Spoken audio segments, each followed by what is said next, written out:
يا عبد القادر ساكن البغداد يا شيخ الجيلاني شيئا لله يا عبد القادر ساكن البغداد يا شيخ الجيلاني اسیروں کے مشکل کشا غوث اعظم اسیروں کے مشکل کشا غوث اعظم اسیروں کے مشکل کشا غوث اعظم فقیروں کے حاجت روا غوث اعظم شيئا لله يا عبد القادر. الرحمن الرحیم. ماہ شعبان کی فضیلت اور اس کے اعمال. ماہ شعبان اللہ کی طرف سے وہ عظیم مہینہ ہے کہ جو اللہ کے رسول سے منسوب مہینہ، کہ جس میں اگر آپ روزہ رکھتے ہیں تو پروردگار آپ پر جنت کو واجب کرا دیتا ہے، اور اگر آپ استغفار کی تلاوت کرتے ہیں تو اللہ تعالیٰ آپ کے سارے گناہ معاف کر دیتا ہے، اور اگر رائے خدا میں صدقہ دیتے ہیں، کتنا اللہ کے رسول فرماتے ہیں آدھی کھجور کے برابر بھی اگر صدقہ دیتے ہیں تو پروردگار آپ کے جسم پر جہنم کی آگ کو حرام کر دیتا ہے. اور یہ مہینہ کہ جس مہینے میں اہل بیت کے گھر پر خوشیاں ہی خوشیاں. یکم کو حضرت زینب سلام اللہ علیہ کی آمد، 3 شعبان جوانان جنت کے سردار کہ جن کی پنگوڑے فرشتوں کو شفا دے وہ ذات خود کس قدر بلند ہے. 4 شعبان باب الحوائج حضرت عباس علمدار علیہ السلام کی ولادت. 5 حضرت امام زین العابدین علیہ السلام سید الساجدین، اور 7 کو حضرت قاسم، اور 11 کو حضرت علی اکبر، اور 14 کی شب جو 15ویں شب ہے شب برات ہے کہ جس میں پروردگار انسانوں کی تقدیر لکھتا ہے. اور 15 کو حضرت امام مہدی آخر الزمان علیہ السلام کی ولادت. یہ مہینہ بابرکت اور رحمت والا، لہذا اس میں میں نے 3 اعمال استغفار صبح شام 70 مرتبہ. اگر آپ استغفر اللہ و اسأل التوبہ کی تلاوت کرتے ہیں تو باقی میں 70,000 سے بھی زیادہ اجر و ثواب. لہذا صدقہ دیں، 3 پاؤ آٹا کے حساب سے روزانہ 23 کلو آٹا دیں رائے خدا میں، اور اس کے بعد روزہ کم از کم 3 روزے ضرور رکھیں تو خدا بند عالم آپ کے سارے گناہ اور پروردگار آپ کو بہشت عطا کرے. صلی اللہ تعالی علیہ وسلم. الحمدللہ رب العالمین والصلاة والسلام علی سید المرسلین وعلی آلہ اصحابہ اجمعین. اما بعد، سلسلہ کرامت شان غوث العظم سید عبدالقادر جیلانی رحمۃ اللہ علیہ کا جو الحبیب جو یوٹیوب کا سلسلہ شروع کیا ہے، اس کا آگے کا حصہ آپ سماعت فرمائیں. بسم اللہ الرحمن الرحیم. السلام علیکم. پھر بندہ ایسے مقام پر فائز ہو جاتا ہے کہ وہ صرف اللہ اور اس کے قرب کو محبوب رکھتا ہے. اس وقت اللہ تعالیٰ کا خصوصی فضل اس پر سایہ فگن ہو جاتا ہے، اور اس کو اللہ نعمتیں عطا فرماتا ہے،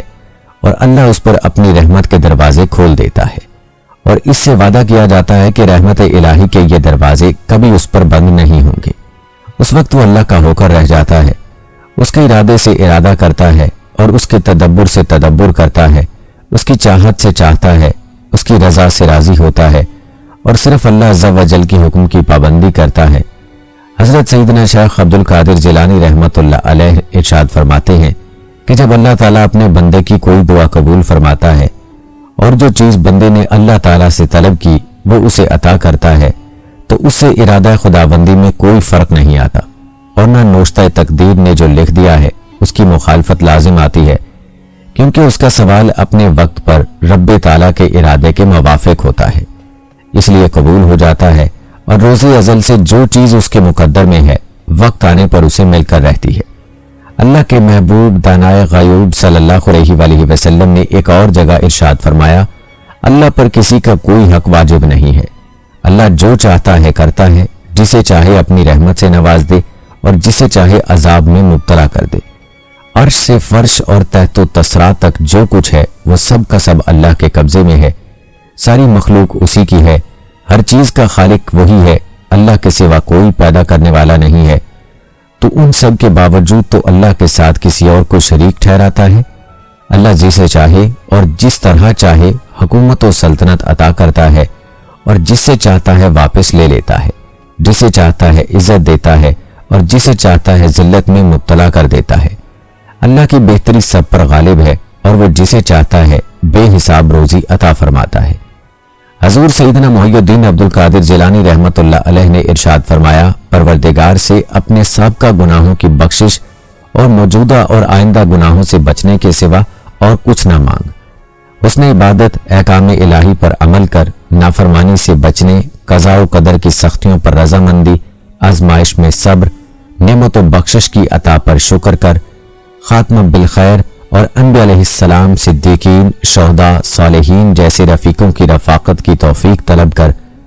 اور اللہ تعالیٰ سے دنیا طلب نہ کر، اور آزمائش و تنگ دستی کی بجائے تمنگر و دولت مندی نہ مانگ، بلکہ تقدیر اور تدبیر الہی عز و جل پر رضامندی کی دولت کا سوال کر، اور جس حال میں اللہ تعالیٰ نے تجھے رکھا ہے اس پر ہمیشہ کی حفاظت کی دعا کر، کیونکہ تو نہیں جانتا کہ ان میں تیری بھلائی کس چیز میں ہے، محتاجی و فقر و فاقہ میں ہے یا دولت مندی اور تبنگری میں، آزمائش میں یا عافیت میں۔ اللہ تعالیٰ نے تجھ سے اشیاء کا علم چھپا کر رکھا ہے، ان اشیاء کی بھلائیوں اور برائیوں کے جاننے میں وہ یکتا ہے، جیسا کہ امیر المومنین حضرت سیدنا عمر فاروق رضی اللہ تعالیٰ عنہ ارشاد فرماتے ہیں کہ مجھے اس بات کی پرواہ نہیں ہے کہ میں کس حال میں صبح کروں گا، آیا اس حال پر جس کو میری طبیعت ناپسند کرتی ہے یا اس حال پر کہ جس کو میری طبیعت پسند کرتی ہے،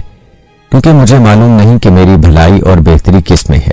یہ بات اللہ تعالیٰ کی تدبیر پر رضامندی، اس کی پسندیدگی اور اختیار اور اس کی قضاء پر اطمینان و سکون ہونے کے سبب فرمائی۔ ایک دفعہ حضرت شیخ عبد القادر جیلانی رحمۃ اللہ علیہ سے دریافت کیا گیا کہ محبت کیا ہے، تو آپ رحمۃ اللہ علیہ نے فرمایا، محبت محبوب کی طرف سے دل میں ایک تشویش ہوتی ہے، پھر دنیا اس کے سامنے ایسی ہوتی ہے جیسے انگوٹھی کا ہلکا یا چھوٹا سا ہجوم۔ محبت ایک نشہ ہے جو ہوش ختم کر دیتا ہے۔ عاشق ایسے محو ہیں کہ اپنے محبوب کے مشاہدے کے سوا کسی چیز کا انہیں ہوش نہیں، وہ ایسے بیمار ہیں کہ اپنے مطلوب یعنی محبوب کو دیکھے بغیر تندرست نہیں ہوتے، وہ اپنے خالق عز و جل کی محبت کے علاوہ کچھ نہیں چاہتے اور اس کے ذکر کے سوا کسی چیز کی خواہش نہیں رکھتے۔ حضرت محبوب سبحانی کتب ربانی سیدنا شیخ عبد القادر جیلانی رحمۃ اللہ علیہ سے توکل کے بارے میں دریافت کیا گیا تو آپ رحمۃ اللہ علیہ نے ارشاد فرمایا کہ دل اللہ کی طرف لگا رہے اور اس کے غیر سے الگ رہے، بلکہ ارشاد فرمایا کہ توکل یہ ہے کہ جن چیزوں پر قدرت حاصل ہے ان کے پوشیدہ راز کو معرفت کی آنکھ سے جھانکنا، اور مذہب معرفت میں دل کے یقین کی حقیقت کا نام اعتقاد ہے، کیونکہ وہ لازمی امور ہیں، ان میں کوئی اعتراض کرنے والا نقص والا نہیں نکال سکتا۔ شیخ عبد القادر جیلانی رحمۃ اللہ علیہ سے دنیا کے بارے میں پوچھا گیا تو آپ رحمۃ اللہ علیہ نے فرمایا کہ دنیا کو اپنے دل سے مکمل طور پر نکال دے، پھر وہ تجھے ضرر یعنی نقصان نہیں پہنچائے گی۔ سیدنا شیخ عبد القادر جیلانی رحمۃ اللہ علیہ سے شکر کے بارے میں دریافت کیا گیا تو آپ رحمۃ اللہ علیہ نے ارشاد فرمایا کہ شکر کی حقیقت یہ ہے کہ عاجزی کرتے ہوئے نعمت دینے والے کی نعمت کا اقرار ہو، اور اسی طرح عاجزی کرتے ہوئے اللہ کے احسان کو مانے اور یہ سمجھ لے کہ وہ شکر ادا کرنے سے عاجز ہے۔ حضرت شیخ عبد القادر جیلانی رحمۃ اللہ علیہ سے صبر کے متعلق دریافت کیا گیا تو آپ رحمۃ اللہ علیہ نے فرمایا کہ صبر یہ ہے کہ بلا و مصیبت کے وقت اللہ کے ساتھ حسن و ادب رکھے اور اس کے فیصلے کے آگے سر تسلیم خم کر دے۔ حضرت سیدنا شیخ عبد القادر جیلانی رحمۃ اللہ علیہ سے صدق کے بارے میں دریافت کیا گیا تو آپ رحمۃ اللہ علیہ نے فرمایا کہ اقوال میں صدق تو یہ ہے کہ دل کی موافقت قول کے ساتھ اپنے وقت میں ہو، اعمال میں صدق یہ ہے کہ اعمال اس تصور کے ساتھ بجا لائے کہ اللہ عز و جل اس کو دیکھ رہا ہے اور خود کو بھول جائے۔ اعمال میں صدق یہ ہے کہ طبیعت انسانی ہمیشہ حالت حق پر قائم رہے گی، اگرچہ دشمن کا خوف ہو یا دوست کا ناحق مطالبہ ہو۔ شیخ عبد القادر جیلانی رحمۃ اللہ علیہ سے دریافت کیا گیا کہ وفا کیا ہے تو آپ رحمۃ اللہ علیہ نے ارشاد فرمایا، وفا یہ ہے کہ اللہ کی حرام کردہ چیزوں میں اللہ کے حقوق کی رعایت کرتے ہوئے نہ تو دل میں ان کے وسوسوں پر دھیان دے اور نہ ہی ان پر نظر ڈالے، اور اللہ عز و جل کی حدود کی اپنے قول اور فعل سے حفاظت کرے، اس کی رضا والے کاموں کی طرف ظاہر و باطن سے پورے طور پر جلدی کی جائے۔ شیخ عبد القادر جیلانی رحمۃ اللہ علیہ سے وجد کے بارے میں دریافت کیا گیا تو آپ رحمۃ اللہ علیہ نے ارشاد فرمایا، روح اللہ کے ذکر کی حلاوت میں مستغرق ہو جائے اور حق تعالیٰ کے لیے سچے طور پر غیر کی محبت دل سے نکال دے۔ شیخ عبد القادر جیلانی رحمۃ اللہ علیہ سے خوف کے متعلق دریافت کیا گیا تو آپ رحمۃ اللہ علیہ نے فرمایا کہ اس کی بہت سی قسمیں ہیں۔ ایک خوف یہ گناہگاروں کو ہوتا ہے، رہبہ یہ عابدین کو ہوتا ہے، خشیت یہ علماء کو ہوتی ہے، بلکہ ارشاد فرمایا گناہگار کا خوف عذاب سے، عابد کا خوف عبادت کے ثواب کے ضائع ہونے سے، اور عالم کا خوف طاعات میں شرک کے حنفی سے ہوتا ہے۔ پھر آپ رحمۃ اللہ علیہ نے فرمایا عاشقین کا خوف ملاقات کے فوت ہونے سے ہے، اور عارفین کا خوف ہیبت و تعظیم سے ہے، اور یہ خوف سب سے بڑھ کر ہے کیونکہ یہ کبھی دور نہیں ہوتا، اور ان تمام اقسام کے حاملین جب رحمت و لطف کے مقابل ہو جائیں تو تسکین پا جاتے ہیں۔ دوستو، جب حضرت شیخ عبد القادر جیلانی رحمۃ اللہ علیہ مدینہ منورہ سے حاضری دے کر ننگے پاؤں بغداد شریف کی طرف آ رہے تھے کہ راستے میں ایک چور کھڑا اس کا انتظار کر رہا تھا کہ اس کو لوٹ لے۔ آپ رحمۃ اللہ علیہ جب اس کے قریب پہنچے تو پوچھا، تم کون ہو؟ اس نے جواب دیا کہ دیہاتی ہوں، مگر آپ رحمۃ اللہ علیہ نے کشف کے ذریعے اس کی معصیت اور بد کرداری کو لکھا ہوا دیکھ لیا، اور اس چور کے دل میں خیال آیا شاید یہ حضرت شیخ عبد القادر جیلانی رحمۃ اللہ علیہ ہے۔ آپ رحمۃ اللہ علیہ کو اس کے دل میں پیدا ہونے کا خیال ہو اور علم ہو گیا تو آپ رحمۃ اللہ علیہ نے فرمایا میں عبد القادر ہوں۔ تو وہ چور سنتے ہی فوراً آپ رحمۃ اللہ علیہ کے مبارک قدموں پر گر پڑا